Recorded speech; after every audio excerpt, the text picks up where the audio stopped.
Okay, so Biali, hello everyone. My name is Joél-Léhi Organista. I am the LULAC, the League of United Latin American Citizens Vice President of Youth, and I'm here with Isaac. Hello. Yes, my name is Isaac Garza. I'm based in Corpus Christi, Texas, and I'm currently a senior at Veterans Memorial here. I've done research into HIV, and really the education aspect and preventative measures that teens have access to in my area.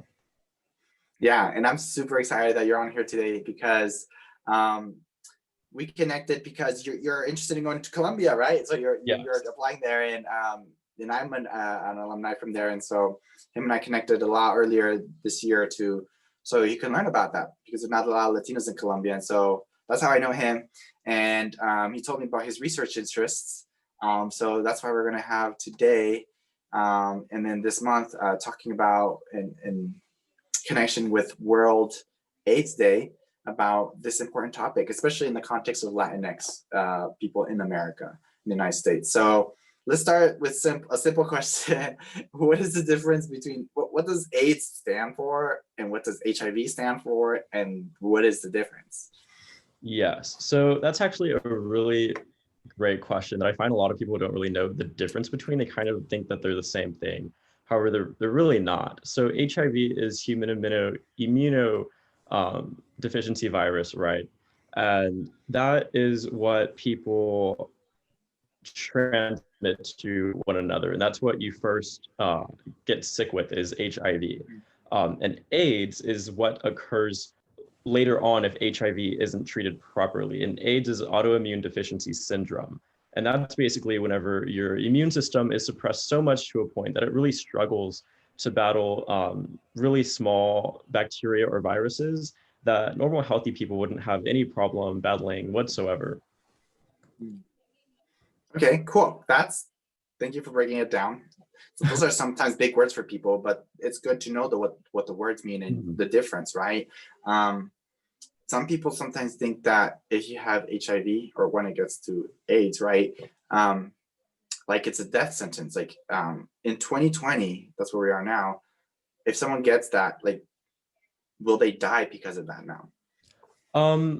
Not necessarily, no. We're at a really great time in terms of medicine and innovation, and we have a really well designed regimen of medications that are prescribed called antiretroviral therapies that allow for it kind of helps the immune system in a way to battle off the sicknesses that normal people wouldn't have a problem battling off. But it is really imperative that people that are diagnosed with HIV take the stance, because the better that they get the help that they need, the easier it is to maintain and live a full, healthy life instead of getting to that AIDS point. Okay, that's good to know, right? Because lots of people, whether they're teens or even adults, have a lot of misinformation about what it is, and it kind of comes from the campaigns that happened in the 80s and 90s that were based on the research they had then, and they didn't know about it. So there's some terms that people have about what HIV and AIDS, the people that have the HIV, like some of those terms are like undetectable or PrEP. Like what are all those words? Yes. Okay. So PrEP is medication that can be given to people that are at high risk of contracting HIV. That it basically prevents their body from contracting that virus if they come in contact with somebody that does have HIV.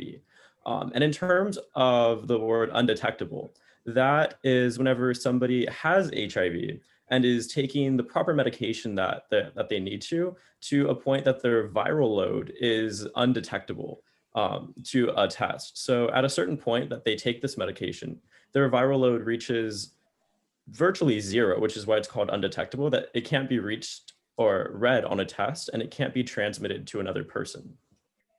Okay, so some things people say is like undetectable equals untransmittable, right? Correct. That is correct. There you go. See, isn't it great that I have a high school student teaching me and teaching us, right? Like, it's just, we can learn a lot from each other, especially since, like I said, this is the research you want to do in college and in the future. So let's talk about that. Like, why were you interested in this? And especially the research in any disease or virus is big, but like, what specifically are your interests that you were interested in the beginning, and then especially going on to the future? Yeah. So, of course, right as everything kind of went into quarantine, I had a lot of free time and I had nothing really to do. And I'm really passionate about public health, especially within the Hispanic community. And something that I had stumbled upon was that HIV infects a higher concentration of Latin Americans than a lot of other people. And it really sparked my interest into why this occurs. And I live in a really highly concentrated Latinx area in South Texas. So I began to do research to see the education gaps in what my state regulates high school students need to know versus what students were actually showing to know. And I found really big gaps in which high school students weren't aware of many aspects of HIV and HIV transmission and resources that should be available to them and that are available and just aren't known of in my community. Sorry, you froze a little bit, but yeah, we got it. So you're saying resources that are not available or accessible, right? Yeah, or more unknown about. I know that in my city, there's places that offer free HIV testing that's 100% confidential and open to teens. The only thing is that these resources aren't being advertised to teens or students, so they're really going unused. And it's an excellent resource that can be taken to be imperative and take those proactive steps to further the end goal of complete HIV eradication. Yeah. Well, that's good, especially in where you live, right? Everywhere is different. I live in Utah, which is also a state is similar in terms of some regulation, or not only in terms of education. I used to be a high school health teacher, so I was told what I am allowed and not allowed to teach about certain things, not only about sex ed, but also substances and alcohol, everything. So yeah, it's very interesting that's what sparked your interest. And since we're talking about the Latinx community, what are just sometimes cultural things that also prevent us, not just access and stuff, like there's institutional things, but what are cultural things or things within our own community that also prevent us from accessing things or trying to learn things? Yeah, so that's another really great point that leads us into really kind of the mental health aspect. Um, Within the Latinx community, there there's a really strong base of religion, right? And HIV overwhelmingly affects a lot of the LGBTQ plus community. And sometimes within the Hispanic community, that can kind of be frowned upon and which prevents people from taking those actions, fearing what their family members may say upon getting HIV, right? HIV people, I believe it was, are 3 times more likely to commit suicide than the average person. And I think that's a really important aspect that needs to be advocated, because at this point in the world, if you get HIV, you're not going to die from it, because we've reached a point in which we have medicines that can help. However, the mental trauma and the mental deterioration can really be something that isn't as looked at, because we have the medicines. So it's like you can live. And I think that's something that we really need to begin to focus on, is creating those resources and those support groups for HIV people and making it not something that's so feared, I guess you could say, because I know that at least over where I live, if somebody says that they have HIV, people are like, oh my gosh. When in reality, with education, that stigma should be completely effaced. Totally, yes. And and of course, this problem is not unique to the Latinx community, right? Lots of people of color communities have these kind of situations where it's taboo to talk about mental health issues, and then especially when they intersect with other health issues, right? With diseases and especially sexually transmitted diseases or infections. So totally. And did you, so I know you've done research, so you said you've done research, but like, can you explain a little bit what that means? Or you shared what your interests were, but like, what have you done? Okay, yeah, yes, I forgot to elaborate upon that. So like I was saying, I wanted to look at what students around me and teens around me really knew about HIV and HIV transmission and resources. So I developed this anonymous survey, right? And it asked a series of 10 questions in regards to transmission, resources, their comfortability reaching out to school officials if they have questions. And upon receiving all of the responses, I really crunched the statistics and looked at the data, and I saw the gaps in what the Texas Education Agency intended for students to know versus what they were really demonstrating to know, right? And I found it really scary, kind of, that so many students didn't feel comfortable or weren't aware of resources in their community again, or preventative education as a whole, that I think the education system needs to take a better stance at and admit to committing to. Yeah, that's cool that you did that survey.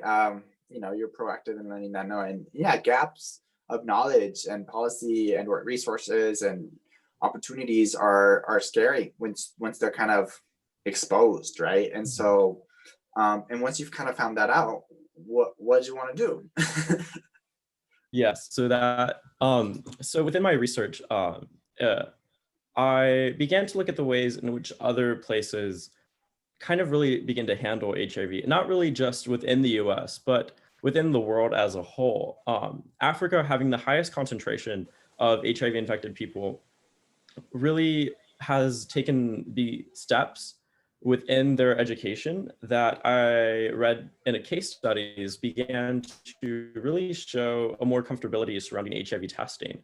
The case studies that I read demonstrated that students that held discussions within the classroom and offered HIV testing in school, which I know is a really big jump that would occur here in the US, really took away that entire stigma, because students could literally just go after class and get tested and nobody would know. And it was free, and students began discussions about it.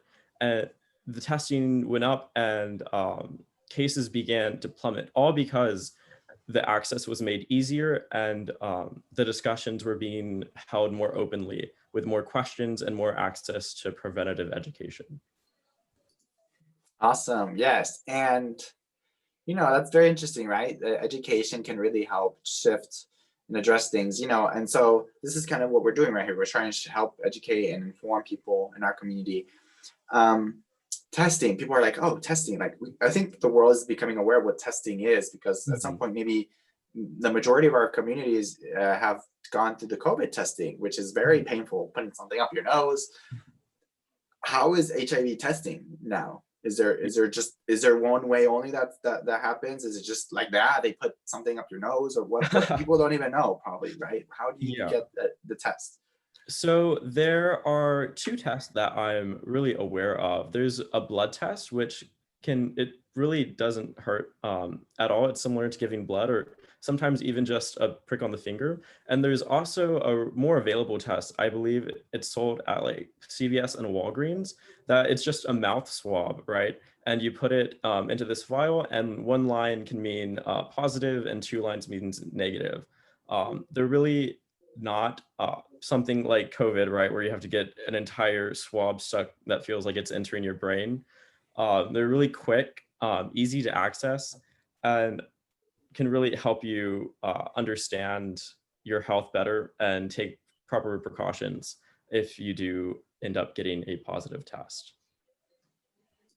Totally. And I'll be posting on Facebook or social media of LULAC, for a council, like some links and stuff, national links, because but especially Utah links, since we're a Utah focused council. But yeah, that's cool. And so that's the research you've done. That's the work you were trying to do.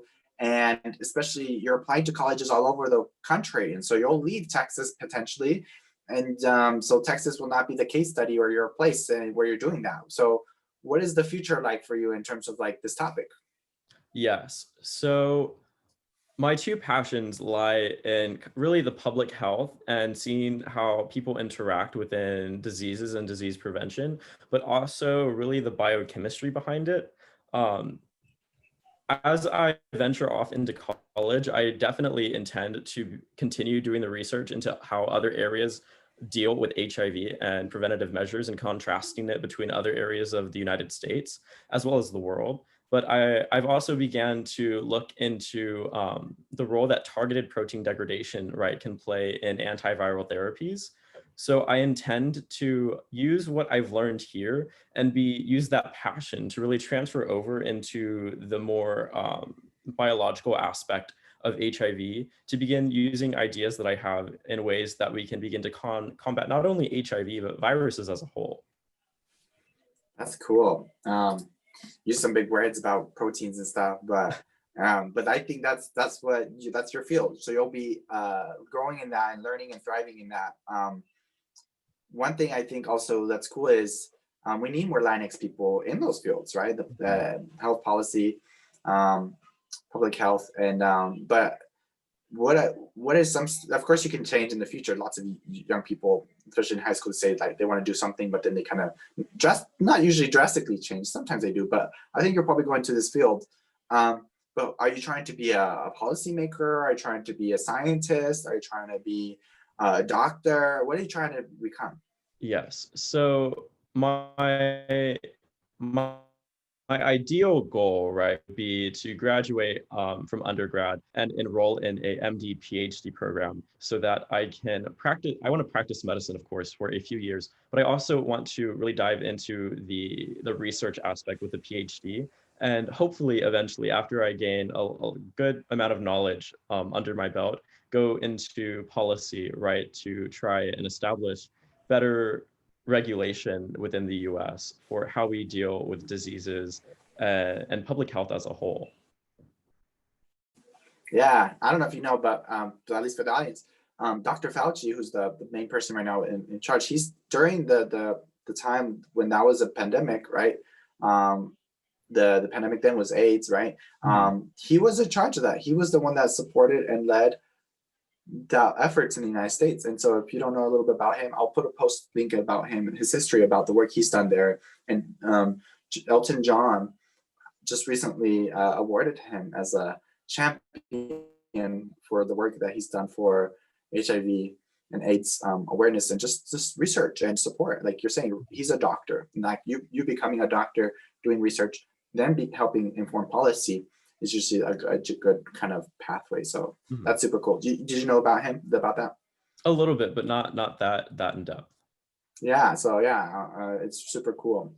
So I guess to kind of wrap up, why is it important for our community, the Latinx community in the United States, especially young people, to become more aware of not only what HIV and AIDS are, but what they can do to help our own community in the spread of that? Yes, so that is definitely an imperative question. Um, it's really important for the Hispanic community and the Latin community and young people really to begin to not fret, right, in face of HIV, but to take it on head first and really begin to educate ourselves and others upon what it is, how it transfers, and how we deal with it today. I know in terms of young people, right? A lot of us kind of have this idea like, oh, it could never be us. It won't happen to me. But that ideology is really what keeps it going. I believe it was the average person with HIV can go 5 years without getting a diagnosis. And in that 5 years, they're transferring that HIV to other people that can take even longer to get diagnosed. And that can just have a snowball effect, right? So it's important that we educate ourselves and we're open to testing and we're open to conversation and we're open to changing our minds about things that we once thought were true, but now we find are actually quite incorrect. Um, I think it's really important to teach each other and let each other know whenever we're doing something or reinforcing a stigma that is harming others. because HIV itself has medications, like I said, but the mental health aspect is really detrimental today, and it really takes a toll on people diagnosed.